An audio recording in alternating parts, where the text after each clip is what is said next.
This is the Show Love Podcast, where we discuss life, meditation, and all things supernatural. You know, you got some heavy-duty angels. Observe your thoughts passing like clouds. It's always like, well, are they going from left to right, or are they going from right to left? I think what a lot of people don't realize is these were practices of oppressed people, and they were used for survival. You may levitate, you may develop telekinesis. It's freedom. I felt that I was not able to feel my own energy anymore. You know, it's kind of like the virus, one of those invisible things that happen to us on a daily basis. You're here to encourage other people. And that's what led me to meditation, because I was like, I don't even know who I am right now. Any kind of practice, you have people who may do evil things with it. The concept of ancestors, you know, I love my grandma, you know? You were giving too much to people who were not in the place to receive gracefully. Most people don't even know that that is a thing. So I'm just thinking about you, and you said, yeah, I know, I heard you. This is the type of harvest that helps you get everything else in your life.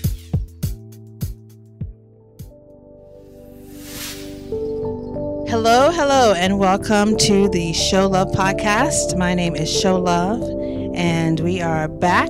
We are proud contributors to the evolution of man, woman, and everything in between and beyond. All are welcome. So come on in and enjoy the show. Today we have a very, very special guest. I think she's what I would call like a bodhisattva. She's like, the world, we don't deserve her, but she's here to help the evolution of man and woman. And I absolutely adore this woman. Her name is Irene with healingwithirene.com. And tell me your last name, Irene. Irene VanRyckinghem. Yes, VanRyckinghem. And I want to just introduce you by letting people know sort of how we met. Do you want to let people know how we sort of came together? Yes, of course. That day was quite memorable. I came to a remote location to be filmed for a documentary that's being created on behalf of the Heart Children, who I was friends with, that were murdered by their mother. And Sho was a part of the production team. The moment I met her, I was very curious. Wow, who is this individual? And then through the process of being interviewed for the documentary, I had mentioned a really serious issue that happens in certain communities, and really it happens all around the world, and it happens for everyone. I think everyone's really capable of it, and specifically even more so in the community that the children were a part of, which is something called spiritual bypassing. Right. And that's where... Well, when you said that in the interview, I sort of stood up in my seat, and your partner Allie can contest to this, because we were sitting at the table in the room next door, and and I was like air clapping, and like air pumping with my fists. I'm like, tell it, because I have experienced something similar, not just with myself, but with quote unquote spiritual communities. And we won't go too much into that documentary because it's still being produced and processed, but it was connected to a spiritual community. Like this tragic event, there were a lot of spiritual people involved. They were part of this community in Oregon, correct? Yes, Oregon and Northern California. Yeah. And I don't know much about that spiritual community. I mean, it was, how would you describe it? Well, I mean this with respect. These titles are obviously limiting. So these people would consider themselves like bohemian, hippie, new age, and kind of on the fringe, like non-conforming. Non-conforming. And a lot of that is a lot of the values and the purpose in those ideas is so beautiful and valid and meaningful. And there's a dark side. There's a dark side to everything. We're here on earth and we're human. The only thing that's truly pure is God. And so we have to be willing to look at the bad and the good. And that's the dark side in this community, is that there's so much good vibes all the time, so much ideal of having only happiness be your reality, that no one in that community, I shouldn't say no one, but overall most people are choosing not to look at their pain. Right. And that was how pretend like they're okay all the time. Sure. And that was how people were able to overlook these sort of sinister and nefarious behaviors of these women that eventually did this tragic thing. And I think we can translate that into our daily lives. You know, people who have this idea or these fantasies about what being spiritual and godlike and cross, you know, what that means and what that look like we can look over, like, and I've seen this in my own environment, and how easy it is for people to look over poor, bad behaviors of others, and writing it off as, oh, well, they're gods, or I'm a god, or everyone's on their divine path, and we don't all have to own our whatever. Just justifying narcissists and abusers and pedophiles. I mean, if we want to go there. But before we go there, I want to just sort of, if people go to your website, www.healingwithirene.com, you have, there's a description there, self-healing expert and spiritual healer. And I am, just so the audience knows, that I received a Akashic Records reading from Irene, and maybe she'll be gracious enough to tell us what that is in a little bit. But I was absolutely blown away. I don't normally let people into my energy like that, because I have had vampires and all sorts of parasites cling, and I attract them easily. So I don't allow too many people in my energy like that. I keep up some pretty hardcore boundaries. And Irene, I mean, she just melted them. You just melted them all away with your beautiful aura, your golden fuchsia light, and your host of angels that travel with you. And I'm very grateful that you gave me the opportunity and trusted me. I'm very humble at all your kind words, and it is my highest and best offering that I can give to let this service come through me with the Akashic Records, because it's such a powerful tool to use. It is, and I have experienced it. So.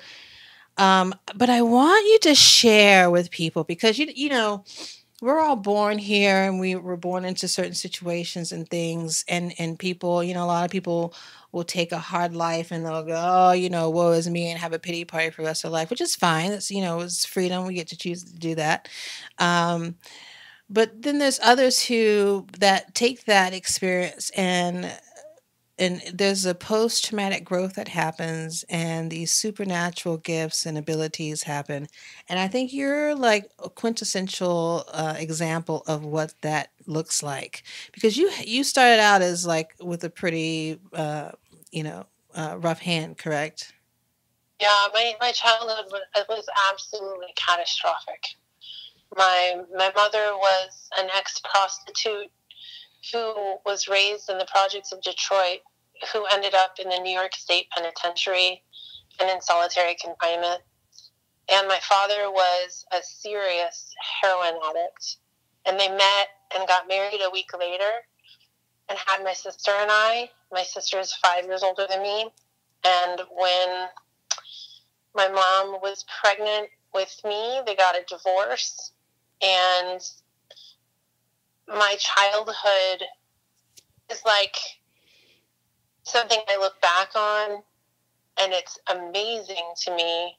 It's amazing the amount of healing is possible in life. How far an individual can come when they put their healing first. Because the amount of abuse and neglect that I was subject to was, again, catastrophic. And how did that... So, go ahead. Sorry. My journey has really started with healing myself. That's where my whole focus, came into like a clear, like, this is what I need to do. This is the direction I need to go. There's no other way for me. How did you get to that point? And what did it look like to you? What did that point look like to you? Like, what was that rock bottom point? For me, it was a rock bottom point, right? So what did that look like for you? Amazingly, it was a turn of a really few incredible events. I was 20 years old. I was working at a diner, a 24-hour diner in Oroville, California, and I was working the graveyard shift, and it was about 3 a.m, and it was just the cook and I. And this odd character, this fellow, came in, and all he had was his wallet and his cane. His wallet was in his pocket, and he was walking with a cane.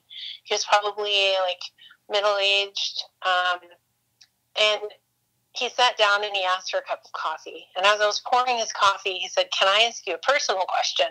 And I was like, "Oh, God, what is this guy going to ask me?" And I was like, well, I guess so.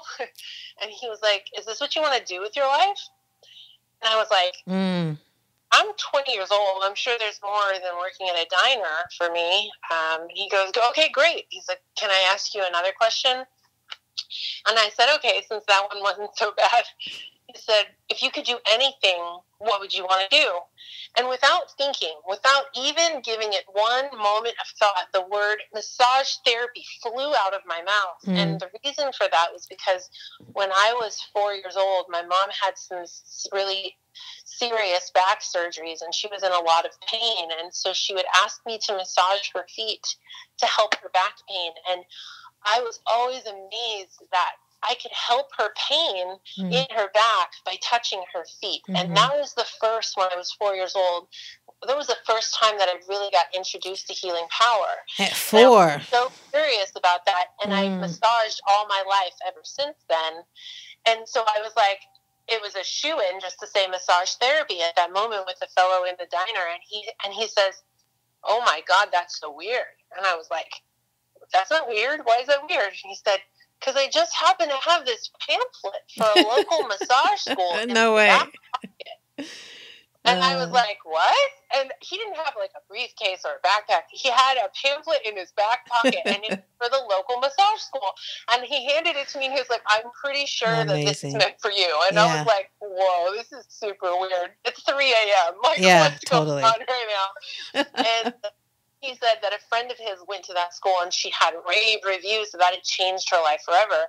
So I went the next day and registered, because I was in a place in my life. I was really like, "God, if you're real, like, show me this Christian thing that I've been shown has not come through for me. I've just been feeling always inferior and never enough, and not sure if I'm going to get into heaven, and so afraid that I'm a sinner. I can't be Christian. It's just crushing my soul. If you're real, show me who you are." And I was praying this prayer, and then this event happened with the fellow in the diner. So then when I went to the first class through the massage therapy school, my instructor, his name is Daniel Siebert, and the school was the School of Alternative Healthcare, which is now closed. He's retired. But he said, the first thing he said to the class was, "I'm going to teach you how to heal yourself mentally, physically, spiritually, and emotionally, because you can't help other people heal until you've healed yourself. If I don't see you growing through this course, I will not pass you." And my tears just started pouring from my eyes. And I was like, "Oh my God, this is God. This is my answer." Like, this fellow found me in a diner at 3 a.m, and I'm led to this place where someone's saying, like, "I'm going to give you tools to heal yourself." And I just glommed on and took everything that he offered, and he taught like neuro-linguistic programming. There was so much in that class. Breath work, way more that went so far beyond massage therapy, and it started me on my path to healing myself. And it was a quintessential like history bifurcated down a whole new avenue in my life because of that event. And so that's really where it all started. That's amazing. Yeah. That is an amazing story. So you're here now, healing with Irene, and you're reading Akashic records. You're doing massages. You're hypno. What other services do you have? Certified hypnotherapist. I do interdimensional vocal toning, which shamanic.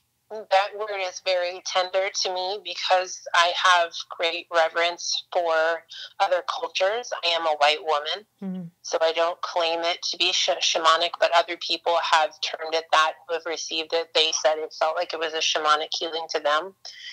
I do feel very comfortable with traveling through dimensions due to the fact that I was diagnosed with a dissociative disorder from all the trauma I had endured as a child. And so I was living in the ethers for so many years that it made it so easy for me to kind of reach out and transcend this third dimension and be able to help people from those places. Well, I tell you what, you sure did reach my third dimension or whatever dimension. I don't know where my Akashic records are kept, but probably fourth or fifth. I don't know. Supposedly there's 12. You reached down deep in my Akashics. Great, that's everything to me. That's my whole life's work. I felt seen. All my hopes and dreams and desires and successes and failures, lessons. Thank you for sharing that. Yeah, absolutely. I highly recommend it. And it's a humbling thing to be seen like that. You know what I mean? Yeah. It's pretty remarkable to have that gift in the first place to be seen. I mean, I remember the first moment you saw me, you were like, who? You were like, are you a healer? I feel some energy. I feel some type of energy off of you. Yeah. And I knew you weren't trying to get into my space too much, because you are, that self-aware. But I was like, I felt your boundaries, and I respect boundaries. Boundaries are everything to me after what I've lived through. I had spent years learning what boundaries are and how to have them. Indeed. And when I sense someone else's, I'm like, oh, that is holy to me. That is sacred and holy. And I have nothing but reverence for boundaries. Indeed. And then the other thing about healing the dissociative disorder and coming into the awareness of what was actually in my body that I was trying to escape all of that time by being disassociated. And let me clarify what disassociation is for listeners who aren't aware. Like if you were in a jungle and a tiger was chasing you and was going to jump out and eat you, in that moment, you would check out. It's a beautiful survival mechanism that has come out of human evolution, that we don't have to be present in times of terrible trauma. Right. So, you wouldn't have to actually experience the tiger eating you. Hallelujah. Thank God for that. I know. Amen. Just check out. Just like, see ya. Right. See ya, buddy. There's this work that comes after. Hopefully, obviously, if the tiger ate you, you wouldn't get the chance to do that. But in other situations where we're not actually killed, we do instead have the opportunity to process what's left in our tissues, and that's right. associated to ourselves. We associate what's what the trauma is that's there, and we deal with it in bits and pieces as we can, as we heal in time. And then, we move out of it, and we come out of the trauma, and then we're more integrated and whole with ourselves. And usually there's a greater lesson in it for us anyway. That seems to be the purpose why we went through it at all. But the problem with a dissociative disorder is that when you're faced with so much trauma consistently, you don't ever get the opportunity to come back into your body and process the trauma that you had been subject to. And so then there's this issue that you're just never in your body. And that's what was the case for me for 28 years. From the time I was an infant, because my mother thought for some reason it was better not to hold me, especially when I was crying. She would put me down. She said she wanted to let me cry it out on my own. And I believe that's associated because she went through an extremely traumatic life herself. Sure.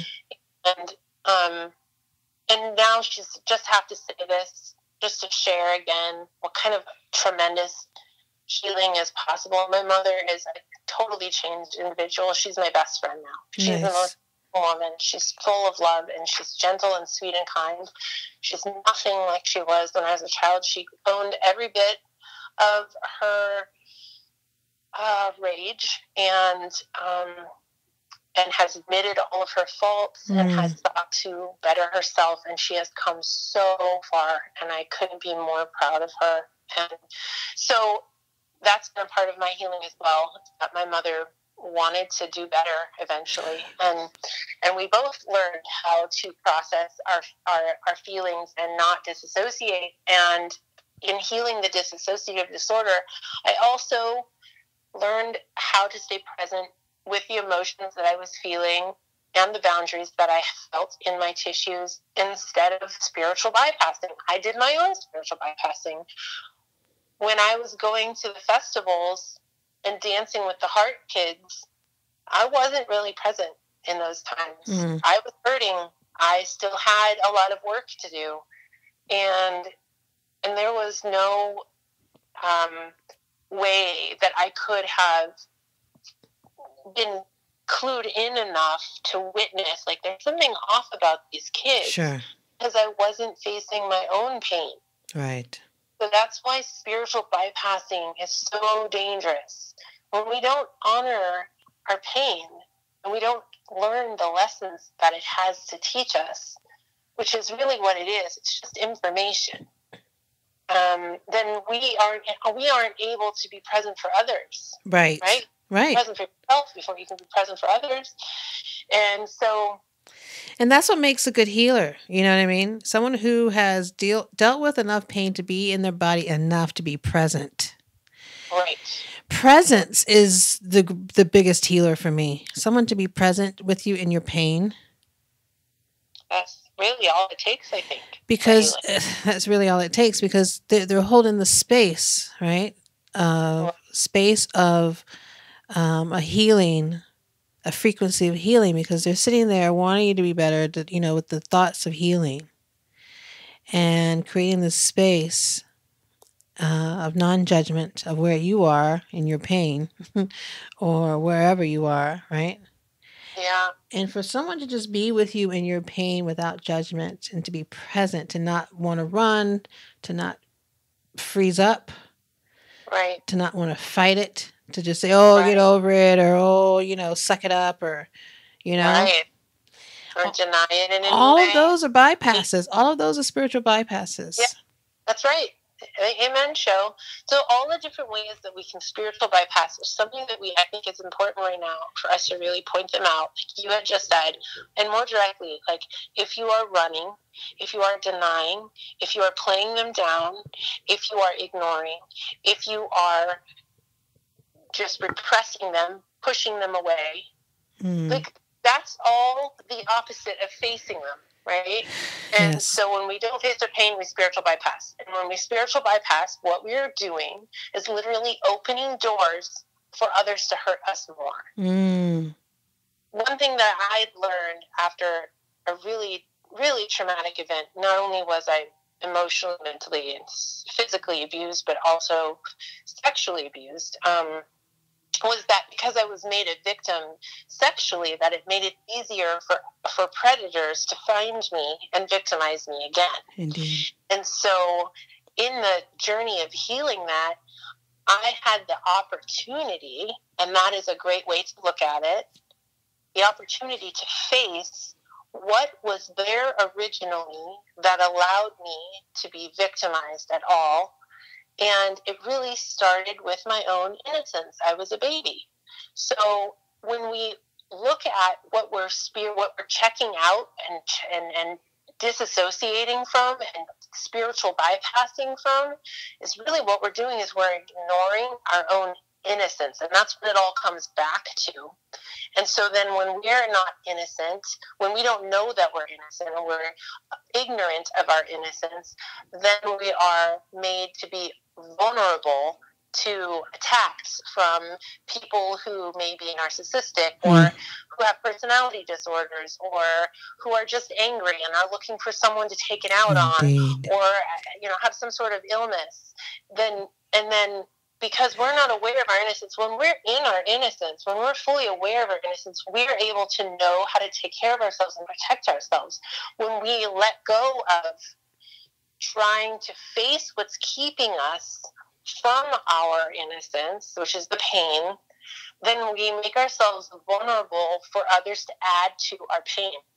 So it's like, not only can we not be present for other people when we're disassociated and spiritual bypassing, but we're also making it possible for other people to hurt us further.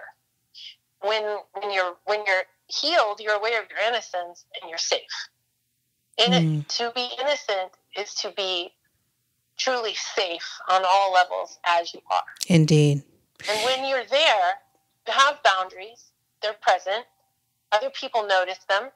And if they don't respect them, you know how to take care of yourself and say, no, I will not allow someone to cross my boundaries. And you know how to take care of yourself. And so when you're spiritual bypassing instead, your boundaries are not there. Indeed. And your innocence is not, you're not aware of your own innocence, and you feel like you're worthy of nothing good, and you instead are allowing people to come in and hurt you. Indeed. And being aware of your own boundaries, respecting, it helps you to respect other people's boundaries. And people who don't have boundaries, it's hard for them to respect other people's boundaries. Exactly. People who have been made to be victims are the ones that victimize, right? Hurt people, right? Hurt people. Yep. And this is why there's such a big push, I believe, on the planet of healing and resolution and a lot of hurt. All the Black Lives Matters, all the people talking about reparations, and all of the, indigenous folks, their voices are on the rise. And it's all of that hurt that's coming, roosters coming home, chickens coming home to roost, it has to be dealt with eventually, whether it's just this generation or the next generation or the generation after that. I mean, what we're really talking about when you were speaking about your mother and how she's turned, completely 180, right? And what you're talking about is breaking generational curses. Amen. Breaking those patterns, breaking those unhealthy generational patterns. And we have unhealthy social patterns that we're starting to break. Unhealthy social patterns that reached for hundreds of years that we're just overlooking aloud. And we're just now coming into the light of all those things. Those things would be and it's not pretty, and it makes people uncomfortable, and healing's uncomfortable, Comfortable.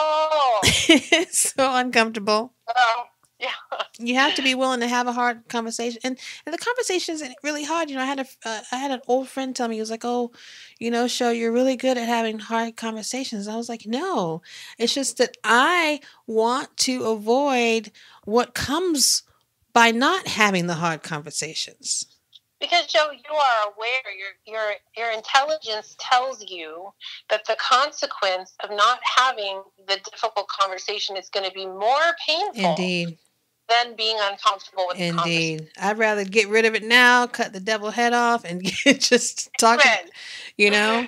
Yes. But that came after many, many years of experiencing other and running and fighting and freezing, you know, all of those survival things. Well, that's natural. You know, we have to go through. I love the analogy where the train is on its track and it's going to keep going down that same track, doing that same thing that doesn't work until it burns itself out. And we are not ready for our healing until we're truly burnt out on doing what doesn't work. Rock bottom. We have to get to that point because we still get these little ego juices. We still get the underpinnings of the human ego gets these little juices from our suffering. And those juices satisfy something inside of us that feels separate from God to make it okay. Our suffering makes it okay for us to be separate from God because at least we're hurting in the process. It's really kind of a sick cycle, but there's a reason why we do it. And until we get to that point where we're just burnt, we're done. We can't do it. I know. We're sick and tired of ourselves. Then we're finally like, okay, I'm ready to face the pain. And that's why it is there can't be judgment involved in someone who is not ready. You know, we do have to take our own time with it. So like what you said earlier, as far as the community's spiritual bypassing and people being like, oh, well, everybody's on their own divine path and everything. While there's truth to that, we all still need to hold each other accountable. That's my favorite word of 2020. Okay. Accountability. Being able to say, like, look, I realize, because, you know, we plant seeds for each other. Saying, I really realize that what you're doing is something that you may need to feel like you're going to do again, but I want you to know, just right now, I'm just going to say to you, there's just another way. And those little seeds that get planted, that we plant for each other, because someone is doing the work around us, someone does see clearly what needs to happen, someone does feel their innocence, and feels like they're able to tend to other people.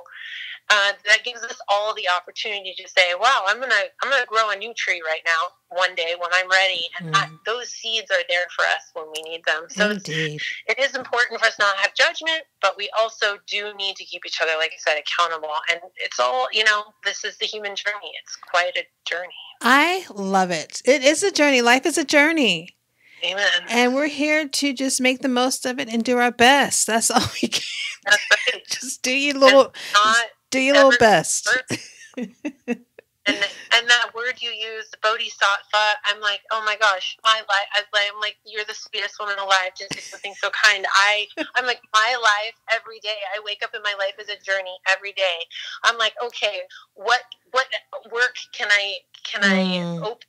How can I dig deeper? What can I find? How can I find more of me? And I'm never done. I'm not ever a finished product. I'm always going to improve because it's like the thing about life that makes it, I believe, worth living at all is that we always have the opportunity to find more love. There's always more love to find. So very humbled by that word, and I at the same time understand that we are all the bodhisattva, everyone inside the center, no matter what they look like. And I know it's hard for the mind to really grasp that at times, but when we can connect to that and we can see past all these veils of illusions of separation and just feel the connection that we all have to each other, that's when we're really getting into some real healing. And it can look like I have it right now, and now I don't.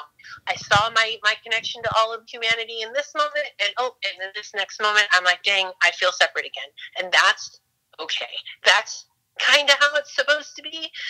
If we were meant to stay in the supreme state all the time, then, again, we wouldn't be human. Indeed.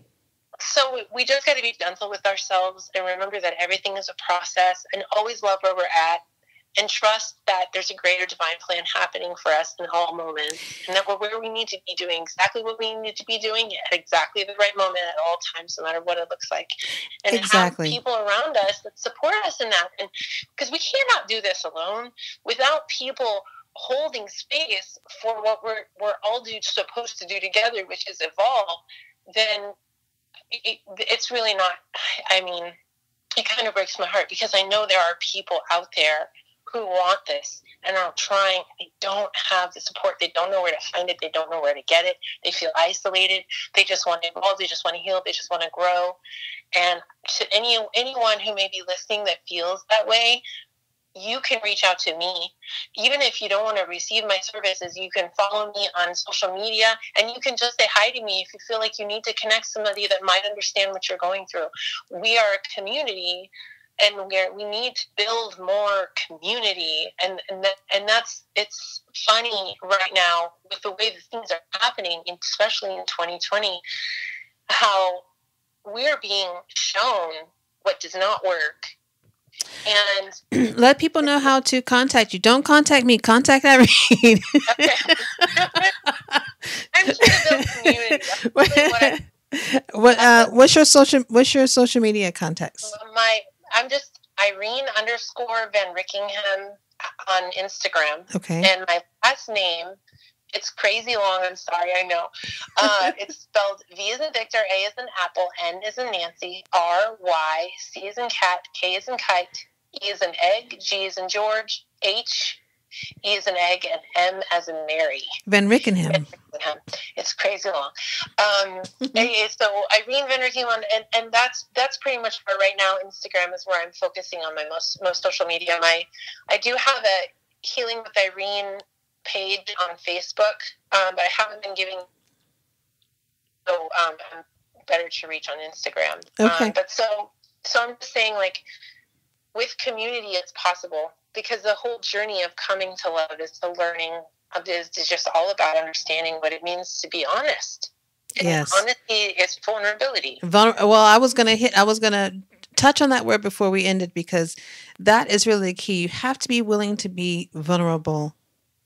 Absolutely. And be okay with others being vulnerable with you. Like, you know, if these are difficult tasks, I feel like this is part of being human and being a human being. That vulnerability is so important in healing the planet in general. Of, you know, just getting into a position of, look, I don't know everything. I need help.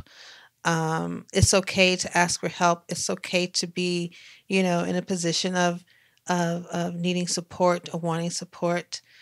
It's okay. Oh my gosh, I have needed so much help in my life.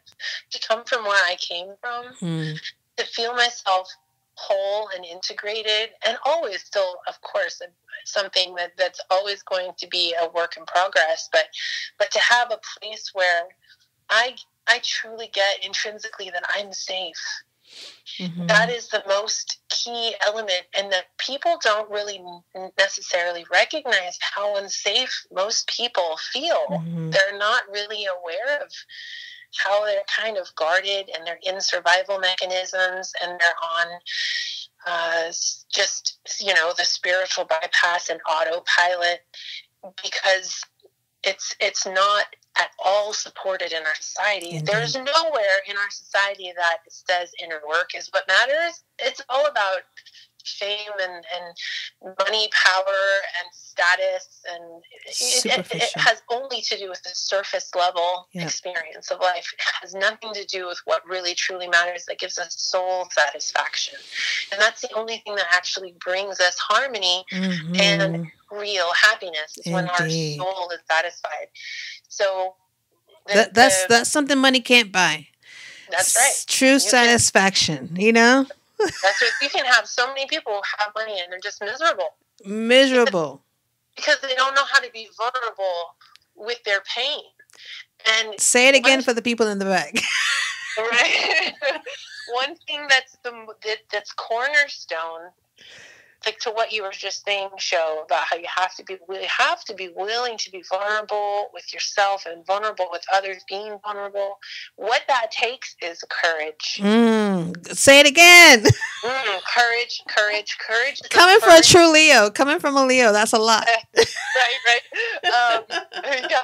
It's not easy for me either, even though I'm a Leo. But it's there. Yeah. Well, you're very courageous, girl. I hope you know that. You're like, thank you. Poster child for sure.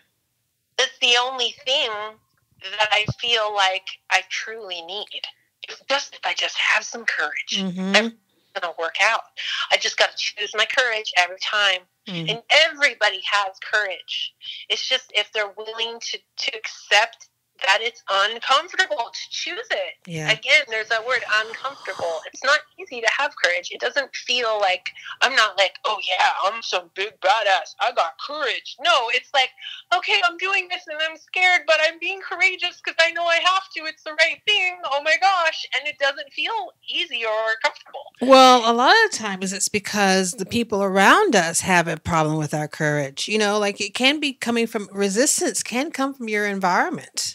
Absolutely. If you start making moves and making changes that are bettering yourself, you know, that are making you better and making your life better, people can start resisting that. And that energy can affect how, you know, fast or slow you go. And that's why it's important to have, like you said, a supportive people, a group of people, or, you know, even if it's just one, you know, even if you just got one person in your corner. Even if one is enough. Yeah. One is enough. And if you don't have anybody, be it for yourself until somebody else shows up, you know? Yeah. Yeah. And trust that that person will come in the right time. Indeed. Yeah. Indeed. The best thing that we can do for ourselves is, no matter what the situation is, whether it's because someone's sick or because there's an accident or because we have, poor politics or whatever it is, the best thing that we can do is believe. It's everything. Yeah. Believing is the same thing as having courage. You have to believe in yourself. You have to believe that something's going to get better. When you see someone sick, the most effective way to help is to see them at their best. Yeah. Every client that comes to me, I'm seeing them as their whole integrated, fully innocent self, so that they can sense that, oh, this person is not going to hold me to where I'm at, but there's space here for me to grow with her. So whatever it is, even if it's you're alone and you don't have anyone to turn to help you in your evolution, then you just see that person coming. You just see that. You just create the belief that it's coming. You have the power to believe. And that power to believe is the power of your imagination. Just imagining it. I remember I was working with a client not long ago, and she was really stuck on this one issue. And I was trying to help her understand she could just use her imagination to begin to see a different position that she could look at the situation with and have a different outcome potentially. And she just couldn't believe me that imagination could be so powerful, that if she just imagined it, that it would help her. And fortunately, through working with her and showing her because of my life, I'm like, well, how do you think I got where I am? Like, I had to imagine something better for myself. It's very simple, but it's really something that people feel who are stuck in their minds, because belief is not necessarily... Believing in something unseen isn't logical. If you're stuck in your mind and you think that, everything's so linear and it only comes from this very granular experience, then you're cutting yourself off from so much profound potential. So in any moment when we feel stuck for whatever reason, we just need to remember to use our imagination. Always. We always have the power to ignite another potential to arise by imagining something greater for ourselves, and always trusting that spirit, creator, God, universal love, whatever you want to call it, whatever deity, whatever religion, whatever, it's all the source of life. Christ consciousness, that's what I go toward all the time. Christ consciousness. That those energies are always brand new. That's what they are. They're they don't have a story. They're just brand new love, constantly brand new love, brand new love, brand new love. So when we can tap into our imagination with that brand new love, then we can heal ourselves from whatever the story, the story wants to tell me. The story wants to tell me, oh, well, I'm not in with the flow of the timelines that people live in. Like, I'm 38 years old and I don't own a home. Like, the story wants to tell me something. Mm. And I'm like, no, this is not my creative love, and my creative power is, for one, telling me that externals don't make me happy, for two, telling me that I need to be exactly where I'm at, and for three, saying that anything is possible. I literally own a house tomorrow. Anything is possible. And so it's not a matter of whether we can. It's only a matter of whether we choose, and remembering that we have the choice. And that's the freedom in the whole creative process. Amen. And that's complete true freedom. And that's my go-to word, freedom. That's my goal, to always choose freedom. What does that Amen. mean? And the freedom to choose whichever way, whatever outcome. I mean, and in that, there's a great responsibility, because you can't blame anybody, you can't. And that's what I think a lot of people have issues with, knowing how much power they have and knowing how much creativity and energy and, that they have, and they could just tap into that source, because then you can't complain, then you can't blame, you can't be a victim then. Yes. You can't be, because when you really accept that, oh, I have all this power, you gotta, Amen. You gotta have to own everything. You gotta own everything. You gotta hold. There's also the mind thing, So we have to constantly remind ourselves. We have to be reminded. We have to constantly remember that, because the mind is always wanting to take us out of our heart, out of our truth. Put us in a story.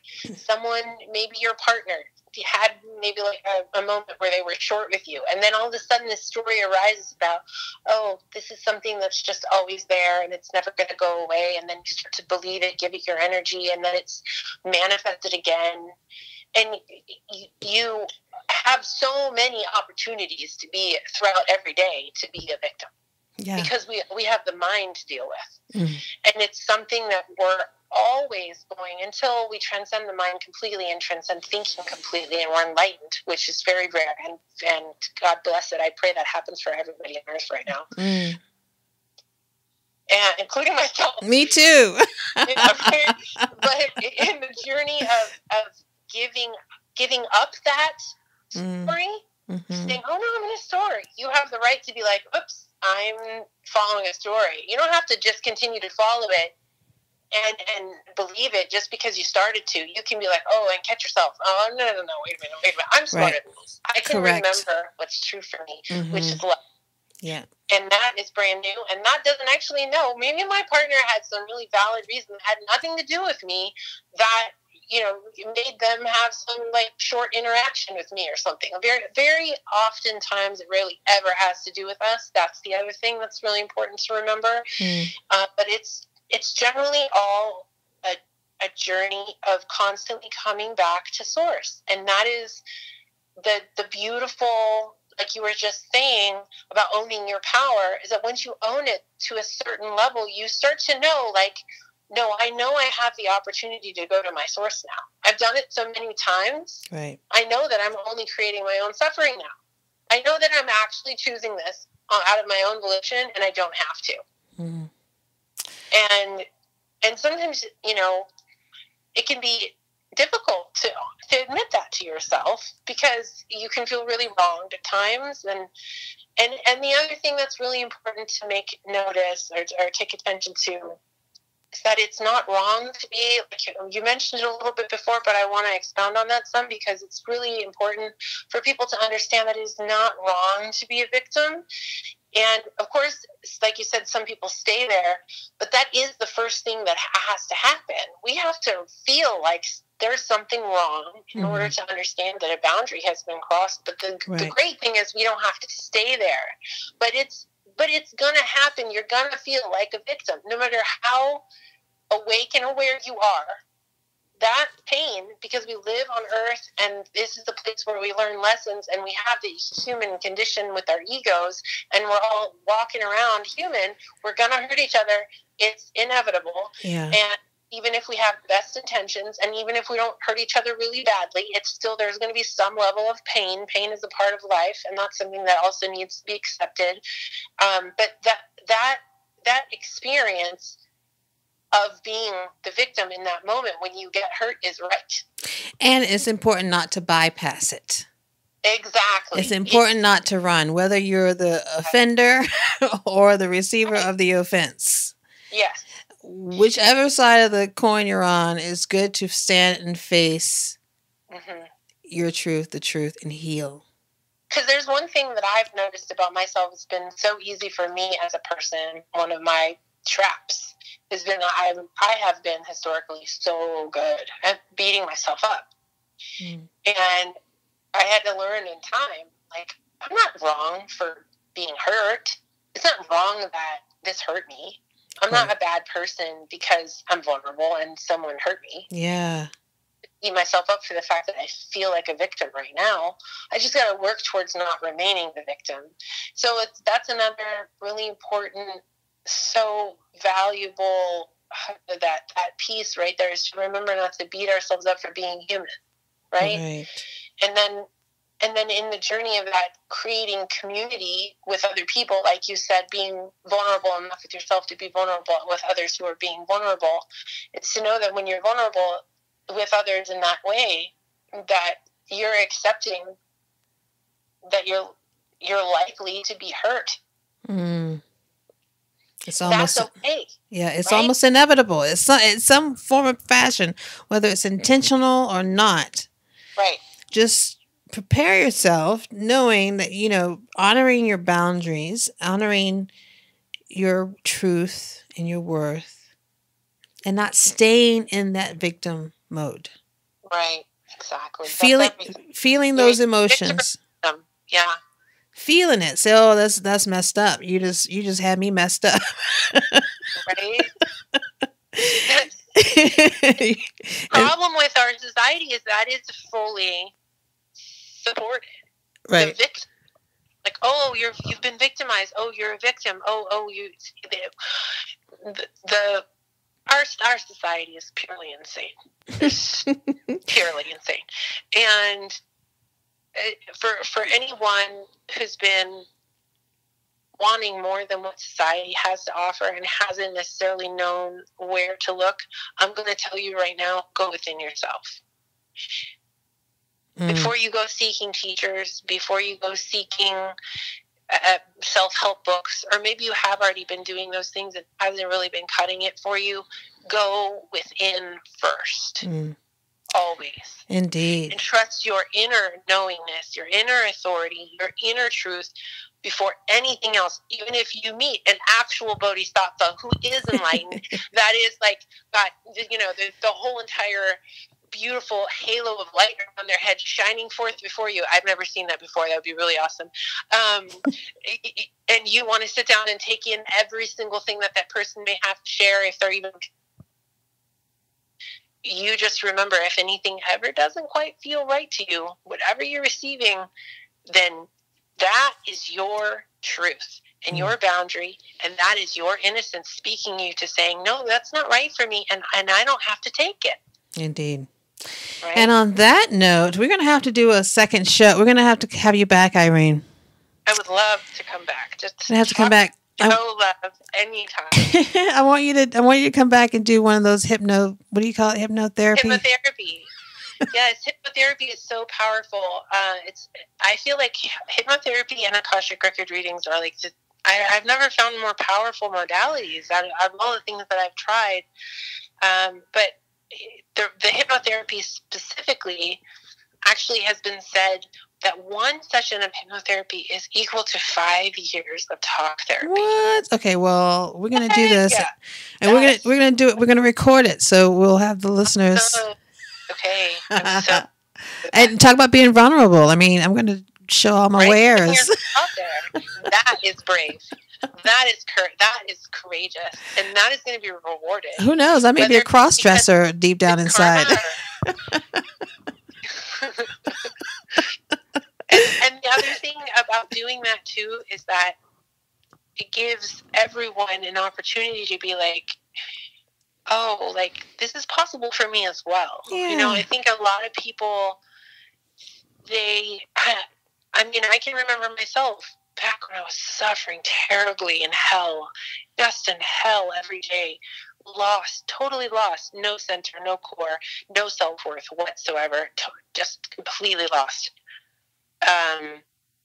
feeling totally worthless. I remember people, they would talk about their healing. Because I was in that community, and I felt like that for a long time in that community. Not to go too much off on that topic again, but I was around those people a lot, and they all portrayed themselves as healed. And this is the beloved community, correct? Is that what we're talking? Yeah, the community, the quote unquote beloved.